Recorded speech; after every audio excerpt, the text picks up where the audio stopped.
नमस्कार दोस्तों, स्वागत है आपके एक बार फिर से आपके अपने यूट्यूब चैनल कंपटीशन प्रिपरेशन पे।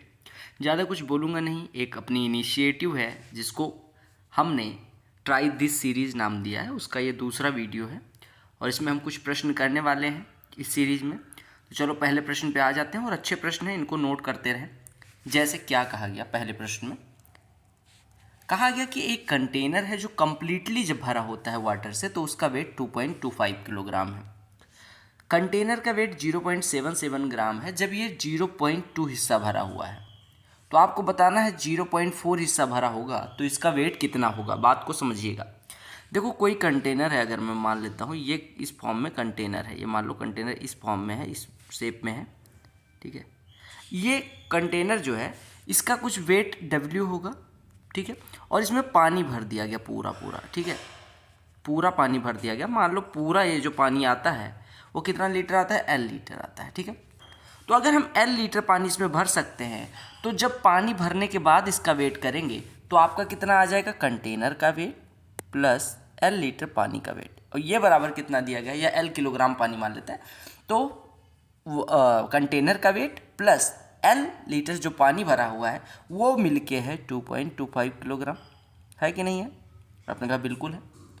फिर कहा गया कि कंटेनर का वेट 0.77 किलोग्राम है जब ये 0.2 हिस्सा भरा है। 0.2 हिस्सा का मतलब 1/5 हिस्सा। अच्छा, अगर पूरे हिस्से में L पानी आता था तो 1/5 हिस्से में L/5 पानी आएगा।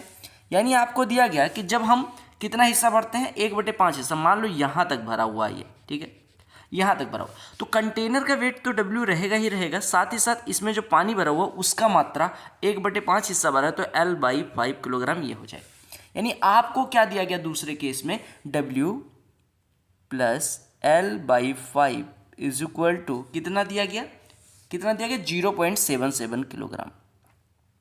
अब हमें क्या निकालना है, हमसे कहा गया कि वेट बताना है कंटेनर का जब वो 0.4 हिस्सा भरा है। यानी आपको बताना है कंटेनर का वेट जब वो 0.4, यानी कि 0.4 कितना होता है, 2/5 हिस्सा, ठीक है। यानी आपको क्या बताना है, जब 0.4 हिस्सा भरा होगा तो कंटेनर का वेट कितना आएगा, टोटल कंटेनर का वेट और प्लस पूरा पानी L लीटर है तो 2/5 हिस्सा कितना हो जाएगा, 2/5 L। इसकी वैल्यू आपसे पूछी गई है तो निकाल लो फटाफट।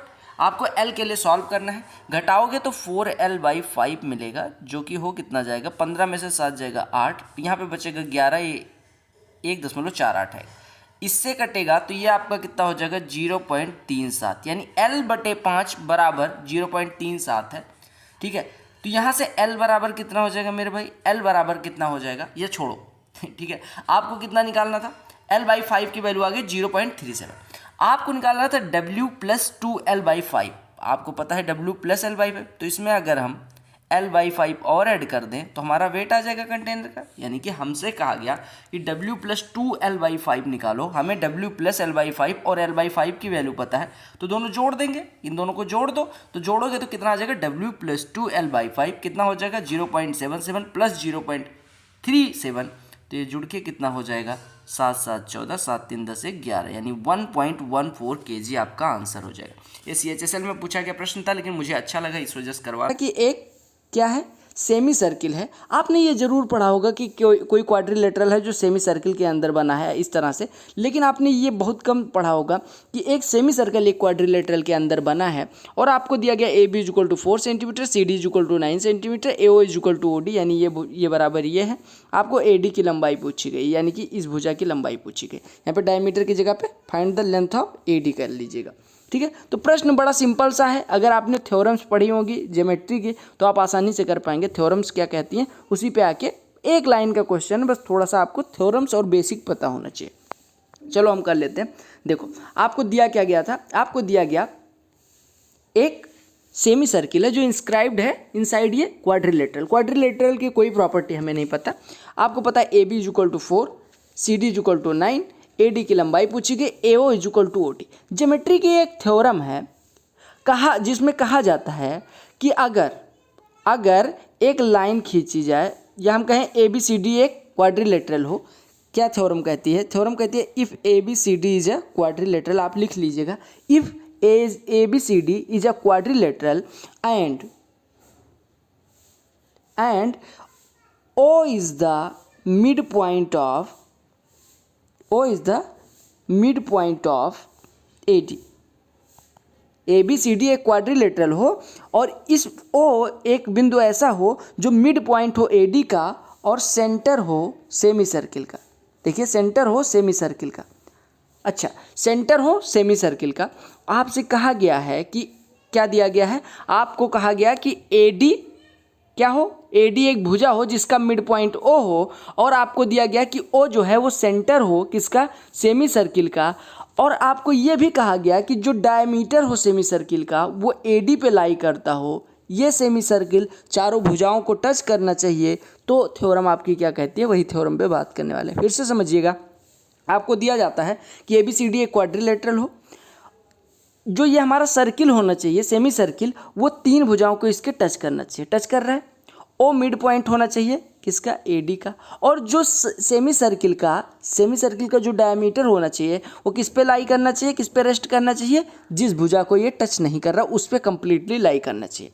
और आपको एक केस और पता होना चाहिए कि जो O है मिड पॉइंट होना चाहिए, AO बराबर OD दिया होना चाहिए। ठीक है, AO बराबर OD दिया होना चाहिए, बस इतनी सी बात है। अब ध्यान दीजिएगा, अगर आप कहें, देखो थ्योरम्स क्या कहती है, अगर ये सारे केस होल्ड होते हैं कि एक क्वाड्रिलेटरल ABCD में सेमी सर्किल इसकी तीन भुजाओं को टच करता है, इसका सेमी सर्किल का डायमीटर यानी व्यास किसी एक साइड पे लाई करता है और O मिड पॉइंट हो सच दैट कि AO बराबर OD, तो आपकी थ्योरम क्या कहती है, कहती है AD का होल स्क्वायर, ध्यान दीजिएगा, AD का whole square is equal to 4 times of क्या, AD के सम्मुख भुजा को छोड़ दीजिए, यानी कि इसको छोड़ दीजिए, BC को छोड़ दीजिए, 4 टाइम्स ऑफ CD, ये वाला CD इंटू AB। आपको क्या करना है, AD का स्क्वायर बराबर होता है 4 times of CD into AB। इसका प्रूफ भी मैं दूंगा, जब FCAT की कुछ पेपर सॉल्व करवाऊंगा तो उसमें इसका प्रूफ देना जरूरी हो जाएगा। तो आपको पता है AD का स्क्वायर बराबर होता है, यानी इस भुजा का स्क्वायर बराबर होता है मतलब इसका और इसका प्रोडक्ट और गुणे 4, यानी हम कह सकते हैं यहाँ से हमारा AD बराबर हो जाएगा 2 times of under root ABCD। अब वैल्यू पुट कर दीजिए तो 2 times of under root, AB की वैल्यू है 4, CD की वैल्यू है 9, तो आपका हो गया 2 अंडर रूट 36, अंडर रूट 36 की वैल्यू 6, यानी हमारा AD आ गया 2 छक्के 12। तो आप ये थ्योरम याद रखेंगे। थ्योरम में फिर से एक बार स्टेट कर दे रहा हूँ। कहा गया if center of the circle is midpoint of AD, center of the circle O is midpoint of AD and diameter rests along AD2, यानी कि AD पे जो डायमीटर है वो रेस्ट कर रहा हो।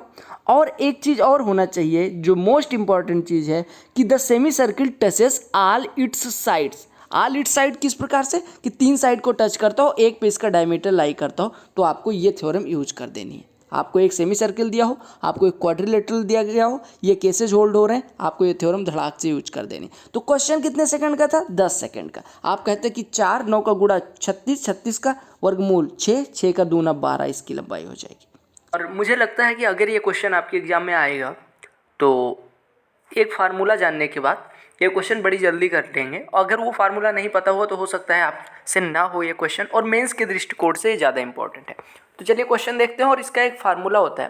वो फार्मूला क्या है, सुपर मॉक का क्वेश्चन है, वो फार्मूला क्या है वो जानेंगे, और इसका उपयोग कैसे करना है, क्या क्या पता होने पे हम ये वैल्यू निकाल सकते हैं, ये भी जानेंगे। अगर आप ऐसे जाएंगे कि आप मतलब इन रेडियस फाइंड करें और मतलब कॉस रूल लगाएं या साइन रूल लगाएं, फिर सोचें ये क्वेश्चन करने की, तो मे भी टाइम लग सकता है। ठीक है, तो चलिए स्टार्ट करते हैं, प्रश्न को पढ़ते हैं।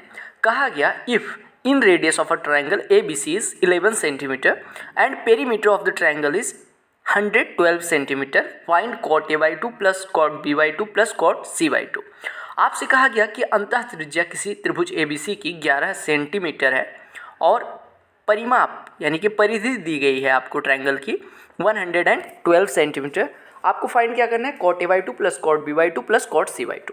बहुत इजी सा क्वेश्चन बन जाएगा वो फार्मूला जानने के बाद। एक फार्मूला मैं आपको बता रहा हूँ, आपको पता होना चाहिए कि किसी ट्राइंगल का अगर एरिया डेल्टा हो और इन रेडियस r हो तो डेल्टा इज इक्वल टू होता है r² into cot A/2 plus cot B/2 plus cot C/2 plus cot C/2। ठीक है, बहुत ईजी सा फार्मूला है। डेल्टा इज इक्वल टू, आपको याद रखना है कि अगर किसी ट्राइंगल के लिए एरिया डेल्टा हो और इन रेडियस स्मॉल r हो तो आप कह सकते हैं, और जहाँ पे ए बी सी क्या हो, इंटरनल एंगल्स हों ए बी सी, किसी ट्राइंगल ए बी सी के, तो आप कहते हैं कि area is equal to inradius का square multiplied by sum of all angles का हाफ का कॉट ले लेंगे। ठीक है, यानी delta is equal to r square into cot A/2 plus cot B/2 plus cot C/2। बस आपको थोड़ा सा क्या काम करना है, आपको पता होगा कि delta is equal to RS होता है, क्योंकि आपको पता होगा R is equal to delta upon S होता है। R is equal to delta upon S, तो यहाँ से हम डेल्टा इज इक्वल टू कह सकते हैं RS होता है। पुट कर दीजिए, यानी यहाँ से आपका इसकी वैल्यू हो जाएगी, यानी हम इसको अगर x माने थोड़ी देर के लिए, तो x बराबर हो जाएगा delta upon R square. Delta की वैल्यू क्या होती है, RS upon R square. R से R कट गया, यानी x की वैल्यू आ गई S अपॉन R। और आपको पता है कि अगर किसी ट्राइंगल के लिए पेरीमीटर दिया गया है 112, यानी 2S 112 दिया गया है, तो S की वैल्यू कितनी होगी, 112/2 यानी 56 बटे, आपको इन रेडियस पता है, इन रेडियस की वैल्यू कितनी है 11, यानी 56/11 आपकी x की वैल्यू हो गई। x हमने माना किसको है, cot A/2 plus cot B/2 plus cot C/2, यानी यहाँ से आपका आंसर आ गया 5 सही 1/11 सेंटीमीटर, या हम कहें 5.09 सेंटीमीटर, 5.09 सेंटीमीटर। अब देखिएगा इस प्रश्न में क्या है, क्यों ये करवाना पड़ा। देखिए ऐसा प्रश्न आपको देखने में, और अगर ये फार्मूला ना पता हो तो भयंकर दिख सकता है, या आपसे ना हो, या आपको ये क्वेश्चन ट्रिगो का लग सकता है ये देखने के बाद, ट्रिगो में, क्योंकि आपने कई बार cot A/2 plus cot B/2 plus cot C/2 की वैल्यू फाइंड करी होगी, लेकिन इसको ज्योमेट्री से किस प्रकार से मर्ज करके ज्योमेट्री में ये क्वेश्चन बनाया गया। तो बस एक फार्मूला आपको याद रखना है कि डेल्टा, अगर किसी ट्राइंगल के लिए हमें एरिया पता हो, इन रेडियस पता हो, तो आप इसकी वैल्यू इजीली निकाल सकते हैं। ठीक है, या अगर मैं बात करूं कि तीनों एंगल्स पता हों और इन रेडियस पता हो, तो यहाँ से आप एरिया निकाल सकते हैं। या मैं कहूँ कि आपको पेरीमीटर पता हो, ठीक है, पेरीमीटर किसी ट्राइंगल का पता हो और इन रेडियस पता हो, पेरीमीटर पता हो और इन रेडियस पता हो, तो भी आप इसकी वैल्यू निकाल सकते हैं। या मतलब इस फार्मूले को दो रूप में लिख सकते हैं, एक तो ये वाला हो गया delta is equal to R square इतना इतना इतना, या हम यहाँ से सीधे कह सकते हैं कि cot A/2 plus cot B/2 plus cot C/2 की वैल्यू क्या होती है, सीधे सीधे आप लिख लीजिएगा इसकी वैल्यू, यानी हम कह सकते हैं x इज इक्वल टू होता है S अपॉन R। ये भी एक फार्मूला हो गया। तो यहाँ से हमने दो फार्मूले सीखे, एक ये कि अगर आपसे सीधे cot A/2 plus cot B/2 plus cot C/2 की वैल्यू पूछे तो आप कहेंगे semi perimeter divided by in radius, सीधे x is equal to S/R का फार्मूला लगा देंगे। या अगर आपको ऐसा फार्मूले की ज़रूरत है जहाँ पे आपको एरिया दिया गया और इन रेडियस दिया गया, क्योंकि आपको पता होगा कि जो इन रेडियस होता है वो सेमी पेरीमीटर और एरिया से किस प्रकार से रिलेटेड होता है, तो आपको पता होगा डेल्टा इज इक्वल टू क्या होता है, SR। ठीक है, तो ये फार्मूला आपको पता ही होगा। उसी फार्मूले से ये फार्मूला निकल के आता है कि x is equal to S/R, जहाँ पे x क्या है, cot A/2 plus cot B/2 plus cot C/2। इस वीडियो को बहुत लंबा ना करके मैं आपको थोड़ा सा और बताना चाहूँगा कि देखो ऐसे क्वेश्चन आपके एग्जाम में कब पूछे जाते हैं। ये क्वेश्चन ऐसे क्वेश्चन होते हैं जो अगर आपको फार्मूले डायरेक्ट याद हैं तो आपसे हो गए, अदरवाइज ये क्वेश्चन टॉपर्स जिनको बहुत ज़्यादा, या तो आपके पास ऐसा हो कि 15 मिनट समय बचा है, एक क्वेश्चन बचा है, तो भी आप कर सकते हैं। लेकिन ये क्वेश्चन तभी होंगे आपसे अगर ये फार्मूला पता है, तो आपने 10 सेकंड 15 सेकंड में कर दिया, बात खत्म हो गई। ठीक है, तो ये फार्मूला नोट कर लीजिएगा कहीं पे और एक दो बार रिवाइज कर लीजिएगा एग्जाम से पहले, जाने से पहले। हो सकता है ये क्वेश्चन आपके एग्जाम में देखने को मिल जाए किसी न किसी शिफ्ट में, क्योंकि ये क्वेश्चन देखने में भयंकर है और ये फार्मूला जानने के बाद बड़ा